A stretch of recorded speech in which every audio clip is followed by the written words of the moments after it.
Di sesi kedua ini terkait dengan potensi sumber pembiayaan untuk tim konsultan. Apabila kita posisi sebagai akademisi, mohon maaf Mbak Dini.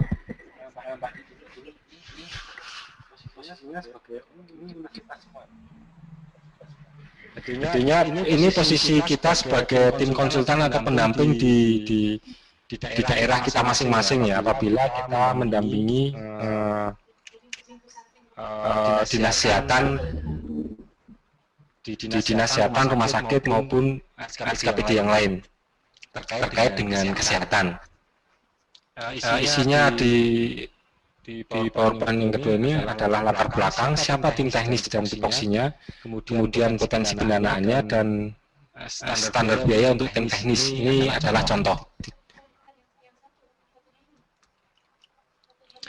Jadi di slide ketiga, implementasi intervensi KIA. Jadinya ketika implementasi intervensi KIA di level kabupaten, ini harus membutuhkan technical assistant atau konsultan pendamping untuk mendampingi teman-teman di daerah dalam merencanakan program kegiatan di sektor kesehatan ibu dan anak. Technical assistant ini terdiri dari tim, jadi bekerjanya tidak perorangan tetapi secara kelompok, tetapi bisa juga direkrut perorangan. Jadi tim ini terdiri dari kelompok.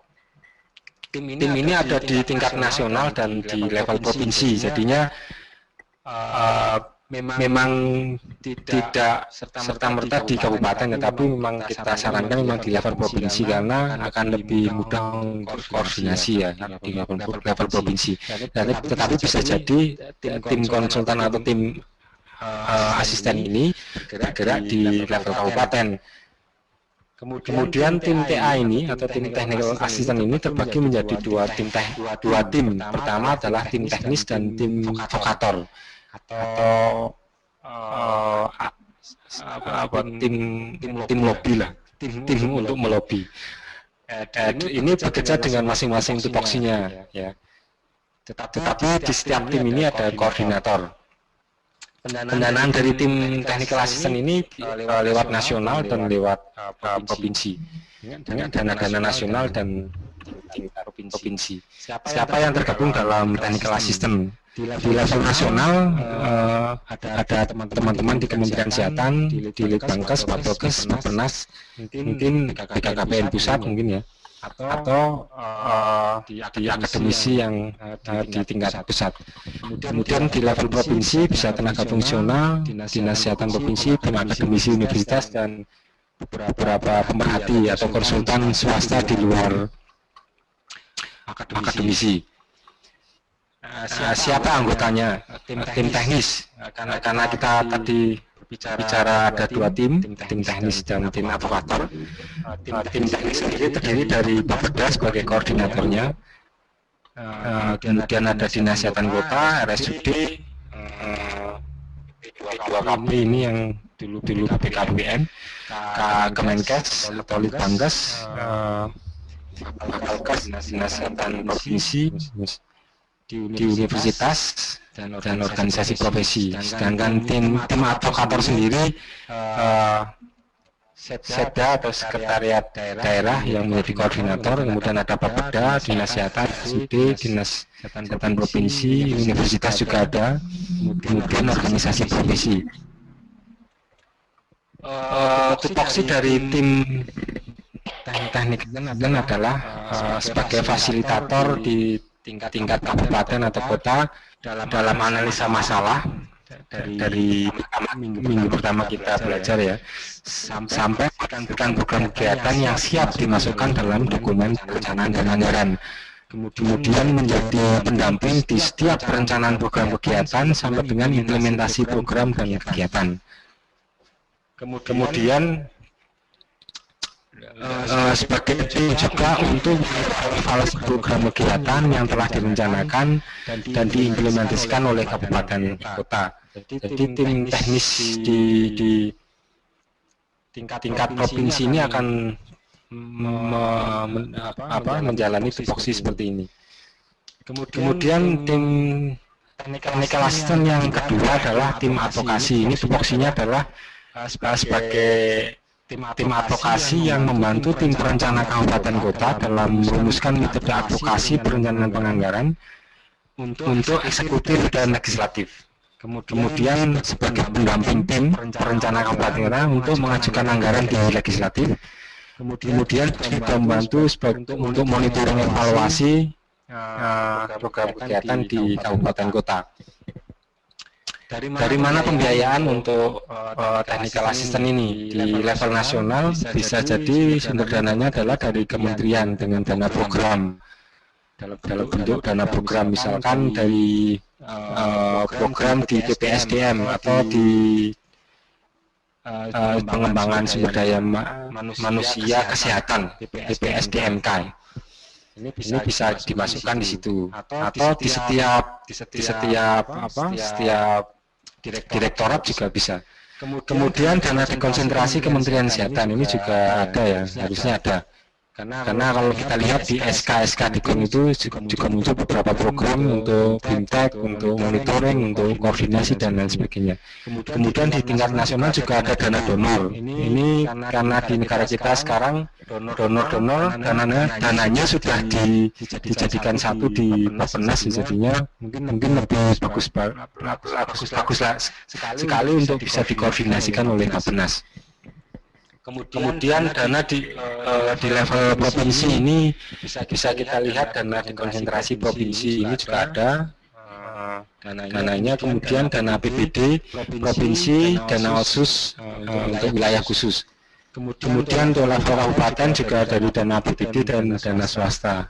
Bisa berupa dana donor, dana CSR atau dana masyarakat. Jadi dana-dana ini sebenarnya ada di tingkat nasional maupun daerah ya, provinsi, kabupaten, asalkan memang kita sebagai konsultan bisa mendampingi atau dikontrak oleh teman-teman di provinsi maupun di tingkat nasional.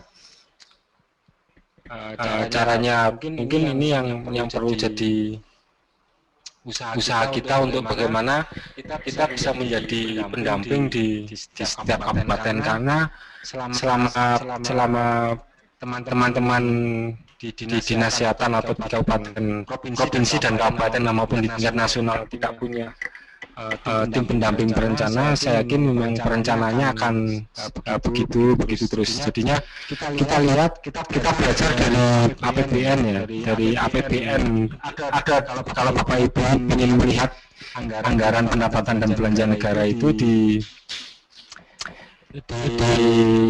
internet ada, bisa di-download ya, undang-undang APBN itu setiap tahun berganti dan ada rinciannya. Jadi ada undang-undangnya, undang-undang APBN-nya, undang-undang APBN perubahan. Kemudian di setiap undang-undang itu akan muncul rincian dalam bentuk keputusan presiden.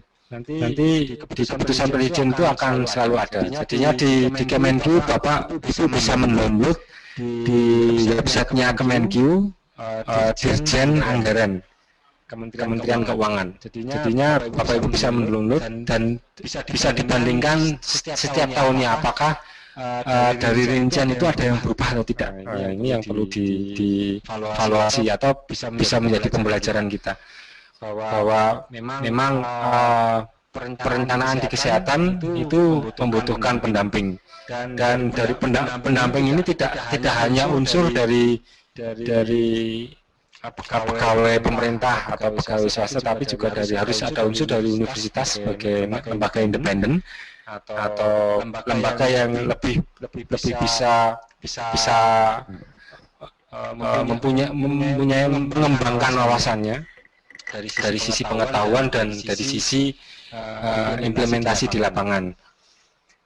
Kemudian tidak hanya itu, juga terlibat juga konsultan-konsultan yang akan menjadi tim ini, bagian tim ini, karena konsultan-konsultan yang di lapangan ini juga dibutuhkan pengalaman, wawasan dan cara pandangnya terhadap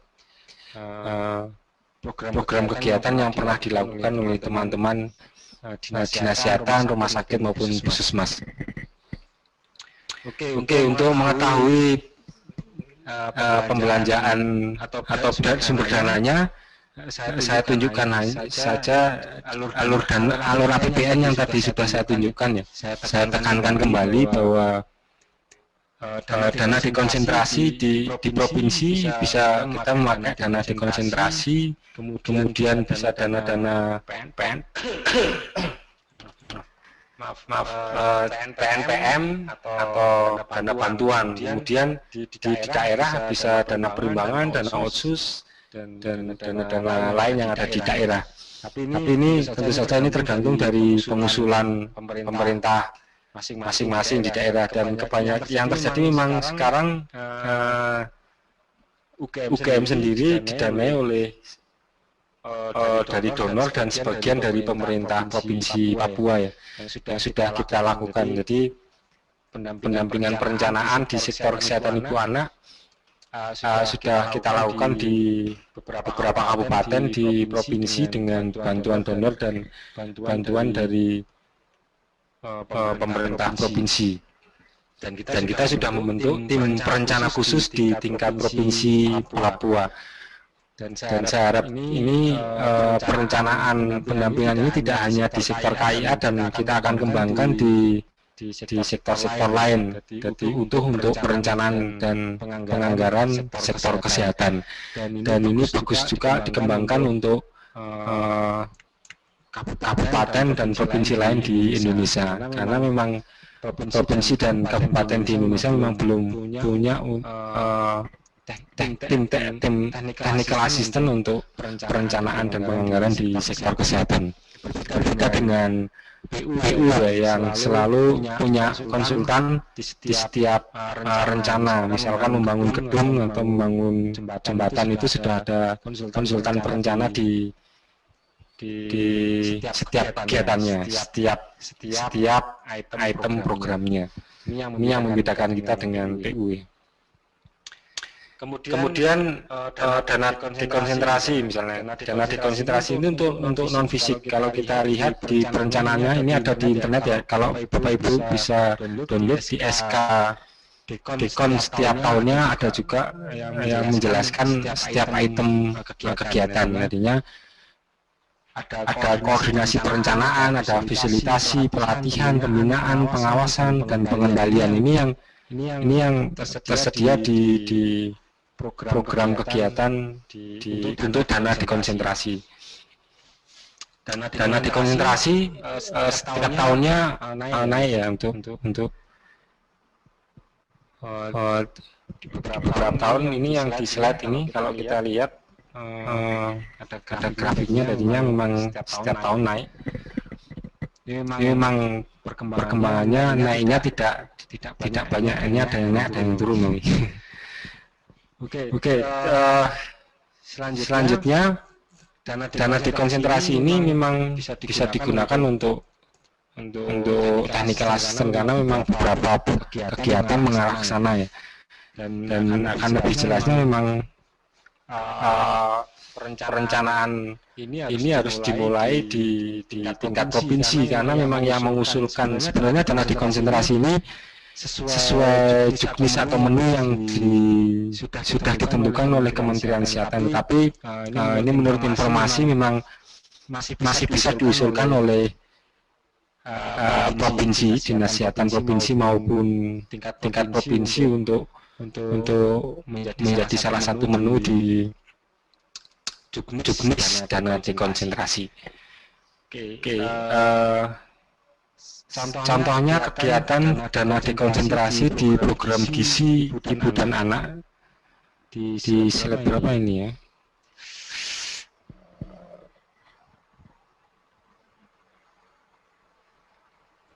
Slide 15 ya, slide 15.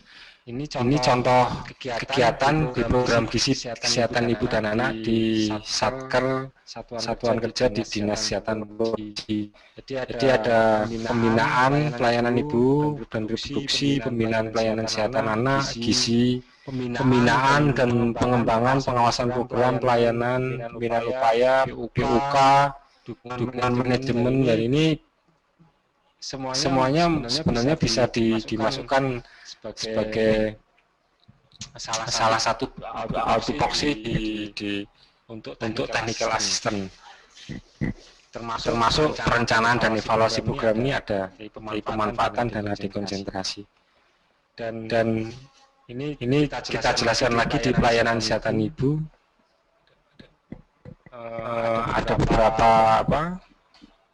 tugas-tugas yang misalkan peningkatan kemampuan bagi pengelola kesehatan ibu, KB dan kesehatan reproduksi misalkan. Ini juga bisa gunakan untuk pembiayaan technical assistant. Kemudian ada review dan evaluasi program atau surveillance kesehatan ibu atau supervisi dan bimbingan teknis. Ini memang banyak untuk bisa dilakukan untuk membiayai technical assistant. Di pelayanan kesehatan anak juga itu. Jadi memang setiap menu di dana dekon ini sebenarnya bisa digunakan seandainya memang ingin digunakan untuk membiayai technical assistant.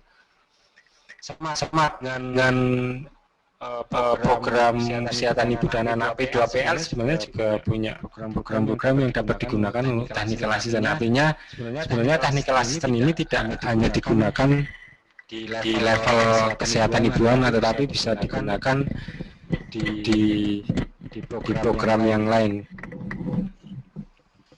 Kemudian kalau kita lihat dana APBD, ini juga sesuai dengan peraturan Menteri Dalam Negeri yang telah diubah nomornya 21 tahun 2011. Ini bisa juga di-download di internet atau nanti minta Mbak Dini untuk mengkopikan dari saya ya. Kalau misalkan internetnya jelek. Ini ada pedoman penyusunan APBD dan ada menu-menu tentang aturan ini. Jadi di situ ada honorarium PNS, honorarium tenaga ahli infrastruktur, honorarium pegawai, honorar tidak tetap dan lain sebagainya. Itu menunjukkan bahwa bisa dana-dana APBD dapat digunakan untuk mendanai technical assistant, termasuk juga belanja-belanja ya, menu belanja. Di bawahnya itu ada menu belanja kursus, pelatihan, sosialisasi, bimbingan teknis, PNS dan lain sebagainya. Ini juga menunjukkan bahwa terbuka sekali pembiayaan untuk technical assistant melalui dana APBD daerah. Termasuk ada item belanja jasa konsultasi. Nah, ini juga bisa dilakukan konsultasi penelitian, perencanaan, pengawasan dan lain sebagainya. Ini sebenarnya ada di menunya APBD, dan ini yang tidak digunakan oleh teman-teman di dinas kesehatan, rumah sakit maupun SKPD lain untuk mengkontrak atau menyewa detektif perencanaan, konsultan perencana untuk dinas kesehatan maupun rumah sakit. Dan kalau kita lihat ini contoh, kalau misalkan sudah direncanakan, misalkan Bapak Ibu jadi konsultan di hire untuk suatu kabupaten membuat proposal. Nah, ini kita butuh SBU, standar biaya. Kalau di Kemenkyu sesuai aturan setiap tahun kan berubah.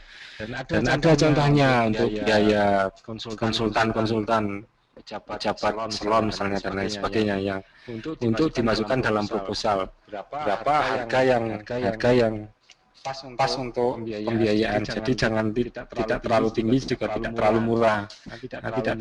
Kalau terlalu murah ya bisa tekor kita misalkan. Tidak juga ya, tidak tekor karena kita memberikan ilmu atau mendampingi, cuman untuk sebagai obat lelah ya misalkan. Oke, jadi di contohnya ini ada contoh pos pendanaan narasumber nasional, KIA berdasarkan SBU UGM. Nah, ini ada contohnya. Kalau pembicara ini bergelar Prof dari interan UGM, ini gajinya per jam, bukan gaji, honornya per jam itu maksimum 600.000, 588.200, maksimum 4 jam. Nah, jadi sehari itu cuma 4 jam isinya. Nah, itu yang profesor. Wah, kok sedikit banget ya UGM. S2 ini bergelar S2 cuman 352.900 maksimum 4 jam. Ini per jamnya ya. 4 jam 600.000 itu 4 jam enggak, jadi per jamnya 600.000 kali 4 berarti 2.400.000. Kalau S2 saya S-teller ya. S-teller nggak ada ini, adanya S2. Di S2 itu 352.900 potong pajak. Pajaknya 5% atau 15% ya. Ya 350.000 per jam. Nah, jadi kalau ngisi acara itu 2 jam itu 700.000 tambah lokal transport, tambah lamsam, tambah apa jadinya 1 juta. Enggak. Jadinya ini yang jadi apa maksudnya contoh dari intern kayak misalkan kita meng-hire orang-orang dinas kesehatan untuk jadi pembicara, misalkan dia bergelar S2 ya ternyata lebih tinggi. Jadi saya lebih baik diundang berbicara di luar UGM daripada bicara di internal sendiri. Ini karena lebih tinggi ternyata. Oke, ini contohnya standar yang diterapkan menjadi pembicara, narasumber atau tenaga ahli di lingkungan UGM. Ini contoh aja. Kalau Bapak Ibu membuat proposal untuk menjadi konsultan perencana, mungkin bisa menggunakan standar yang ada di fakultasnya masing-masing, universitas masing-masing, atau sesuai standar di kabupaten, atau mau ikut yang tingkat nasional. Karena tingkat nasional juga lebih tinggi kelihatannya ya. Per jamnya bisa 1 juta atau berapa. Mungkin bisa dilihat sendiri. Oke, jadinya memang penggunaan pembuatan proposal setiap kegiatan untuk menjadi konsultan technical assistant memang harus detail. Artinya kita memang harus bisa menunjukkan kalau kita bisa memperhitungkan atau menyelesaikan masalah di setiap kabupaten.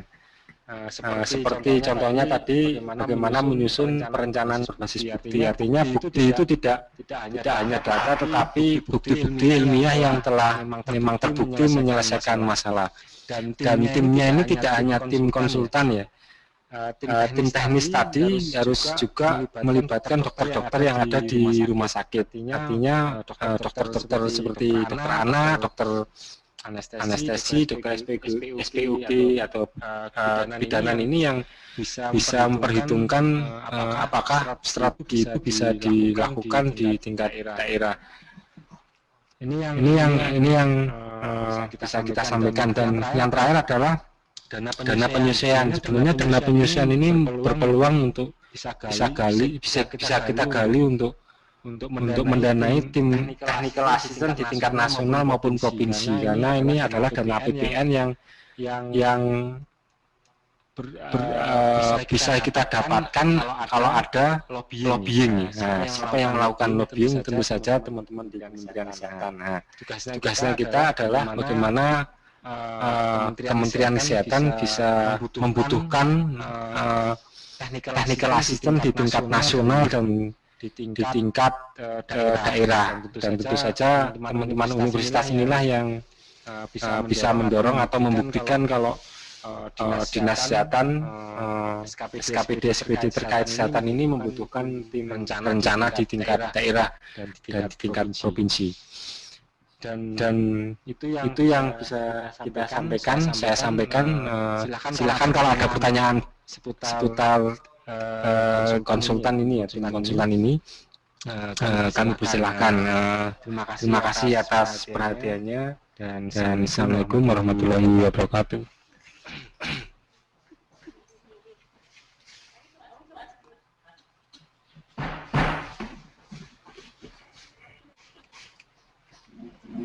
Tugasnya untuk semua peserta, modul kedua sudah disampaikan oleh Pak Fauzi. Mungkin dari peserta ditanyakan atau didiskusikan. Silahkan mulai bisa angkat tangan atau menuliskan via chat.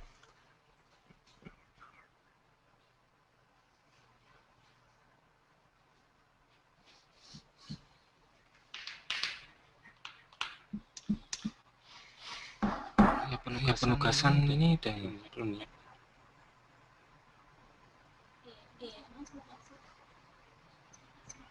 Penugasannya ada di situ. Ada ya.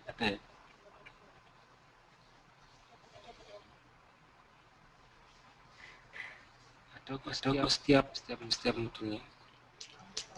Ya kalau tidak ada mungkin kita cukupkan sekian ya.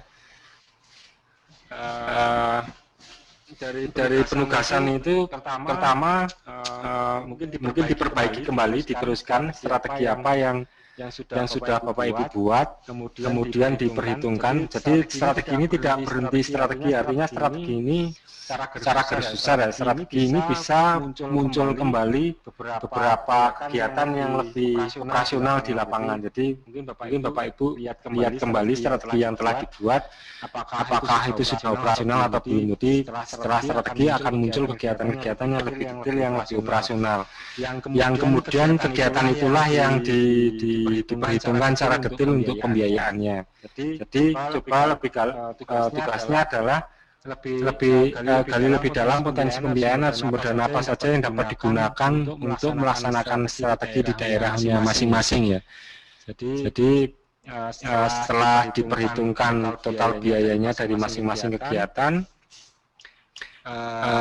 Bapak Ibu akan melihat atau mendapatkan jumlah biaya. Dari jumlah biaya itu dari sumber-sumber dana yang Bapak Ibu ketahui dari beberapa penjelasan tadi ya, itu dari mana sumbernya yang akan didapatkan, dari DAU atau dari DAG, dan perlu dipelajari lagi apa setiap sumber dana ini peruntukannya berbeda ya. Jadi hati-hati dengan sumber dana. Jadi kalau kita sudah menghasilkan strategi dalam biaya, perlu diperhatikan apakah itu fisik atau non fisik, karena sumber dananya bisa berbeda.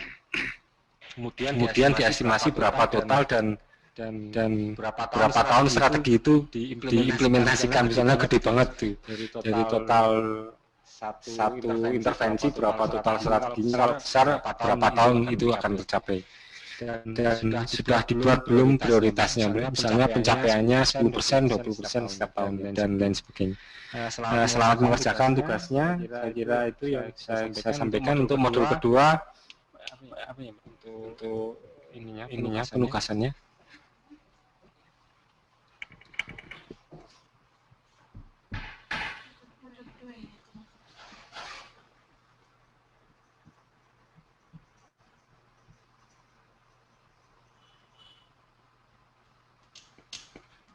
Untuk modul kedua penugasannya komunikasikan dengan sumber pendanaan TA untuk dinas SKPD, dinas kesehatan baik kabupaten maupun provinsi ya. Apakah ada kemungkinan tidak, misalkan Bapak Ibu punya teman di dinas kesehatan misalkan, ini ada kemungkinan tidak technical assistant ini ada dananya dan bisa masuk dalam perencanaan penganggaran di level provinsi. Artinya mungkin Bapak Ibu harus memperhitungkan kira-kira berapa yang dibutuhkan 1 tahun bekerja TA tersebut ya, dengan tupoksi yang telah disampaikan di atas, dan bisa diperkirakan jumlahnya. Mungkin itu yang bisa nanti mungkin akan disusul ininya ya, tulisannya oleh Dini ya. Oke. Demikian yang bisa saya sampaikan sebagai materi hari ini untuk blended learning di kesehatan ibu anak. Yang kedua, kami mohon maaf apabila ada hal-hal yang menyinggung dari perkataan yang tidak jelas, dan modul yang tidak jelas juga mungkin bisa ditanyakan kembali ke kami. Kami siap menerima 24 jam 7 hari. Wah ini. Jadi silakan Bapak Ibu bisa bertanya lewat email atau bisa dikoordinasi dengan ini ya, untuk pertanyaan-pertanyaan mengenai pembiayaan kesehatan, termasuk juga untuk pembiayaan untuk technical assistant yang tadi saya sampaikan ya. Termasuk juga boleh penugasannya kurang jelas Mas, mungkin bisa jadi kayak gitu. Silahkan bertanya lagi ke Mbak Dini biar kita koordinasikan lebih lanjut. Terima kasih atas waktunya. Selamat mengerjakan tugas dan belajar kembali. Ya. Mari kita belajar bersama-sama untuk mencapai cita-cita kita. Ya. Terima kasih dan selamat sore. Wassalamualaikum warahmatullahi wabarakatuh. Terima kasih untuk semua peserta BLKIA tahap 2 kali ini. Sesi ketiga atau minggu ketiga telah selesai dilaksanakan. Terima kasih untuk partisipasinya dan sekali lagi update terkait sesi ketiga ini akan kami sampaikan via website Kesehatan Ibu Anak. Sudah sering ada di icon terbawah alert. Silakan klik, kita akan update terus. Termasuk penugasan sesi 3 ini ada 2, baik modul pertama maupun modul kedua, masing-masing punya penugasan. Untuk lebih jelasnya kita akan sampaikan via email. Mohon ditunggu dan apabila ada pertanyaan, sementara ini tetap kami tampung, kemudian kita akan sampaikan kepada pemateri untuk sesi 3 ini via email juga. Sekali lagi terima kasih untuk partisipasinya dan semoga bermanfaat untuk hari ini. Sampai jumpa. Assalamualaikum warahmatullahi wabarakatuh.